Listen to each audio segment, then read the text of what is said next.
Hello guys, ഇതിപ്പോ എന്തി കാണിക്കുന്നതായിരിക്കും നിങ്ങൾ വിചാരിക്കുന്നത്. വേറെ ഒന്നുമല്ല, ഹിൽ പാലസ് പോലുള്ള പ്രഹസനാണ്. ഇന്ന് എന്റെ കൂടെ എന്റെ പ്രഹസനത്തിന് എന്റെ ചേച്ചിയുടെ മോള് കൂടി ഉണ്ട് കേട്ടോ. ഇതാണ് എന്റെ വാവാച്ചി.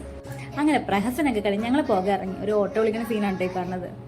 വർഷത്തിലൊരിക്കൽ പറഞ്ഞ കാരണം ചേച്ചിക്ക് ഞങ്ങൾക്കും പറയാണ്ട് ഒരുപാട് കാര്യങ്ങളുണ്ടാവും കേട്ടോ. നാളുണ്ടായ മാറ്റവും കുറ്റവും കുറവും എല്ലാം പറഞ്ഞ് ഞങ്ങൾ പോവാം. ഇത് ഓട്ടോക്കാരൻ തല കാണിക്കണം നിങ്ങളൊന്നും വിചാരിക്കുന്നത് ചേച്ചിയുടെ വീഡിയോ എടുക്കുന്ന കഴിവുകളുണ്ടോ ഒക്കെ. അങ്ങനെ ഫൈനലി ഞങ്ങൾ ലൊക്കേഷൻ എത്തി. ടിക്കറ്റ് ഇടുന്നിടത്ത് വലിയ തിരക്കൊന്നും കാണാതായപ്പോൾ ഞങ്ങൾ വിചാരിച്ചു വലിയ തിരക്കൊന്നും ഉണ്ടാവില്ല എന്ന്. പക്ഷേ കുറച്ചും കൂടി നടന്ന എൻട്രൻസ് ഭാഗത്തേക്ക് എത്തിയപ്പോഴല്ലേ കണ്ടത് എന്തപ്പോ ഇത് ഉത്സവത്തിന് ആൾക്കാരുണ്ടല്ലോ. ഇത് ഈ സ്റ്റെപ്പ് മൊത്തം കയറി മേളിലെത്താം. ഇതാണ് നമ്മുടെ അജണ്ട.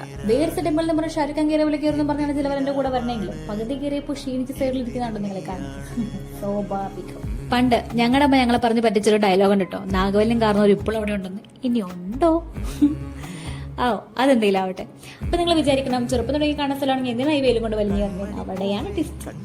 ഞങ്ങളുടെ ഔട്ടിങ്ങിൽ ഫസ്റ്റ് പറഞ്ഞ പ്രയോറിറ്റി എപ്പോഴും ഹിൽ പാലസ് ആണ്. എന്തോ അറിയത്തില്ല, ആ സ്റ്റെപ്പിൽ കൂടി ഇങ്ങനെ വെയിലും കൊണ്ട് അങ്ങോട്ടും കൊണ്ടും കയറി ഇറങ്ങുമ്പോൾ സുഖമുണ്ടല്ലോ. വേറെ ഏത് ഗ്രൗണ്ടിൽ പോലും കിട്ടില്ല മക്കളെ. താമര ഉണ്ടെന്ന് പറഞ്ഞാൽ താമര കാണാൻ വേണ്ടി വലിഞ്ഞു കയറണം നിങ്ങളിപ്പോൾ കാണുന്നത്. താമര ഒഴിച്ച് ബാക്കി എല്ലാ മക്കളത്തിലുണ്ടായി. മഴ ഞങ്ങൾക്ക് പണിയിലൊന്ന് മനസ്സിലാക്കി അലക്കിട്ട തുണി നീണ്ടത് വന്ന് റസി കിടക്കുന്ന കാരണം ഞങ്ങൾ പയ്യോളം ബിസ്കൂട്ടായി. അപ്പൊ അത്രേ ഉള്ളൂ.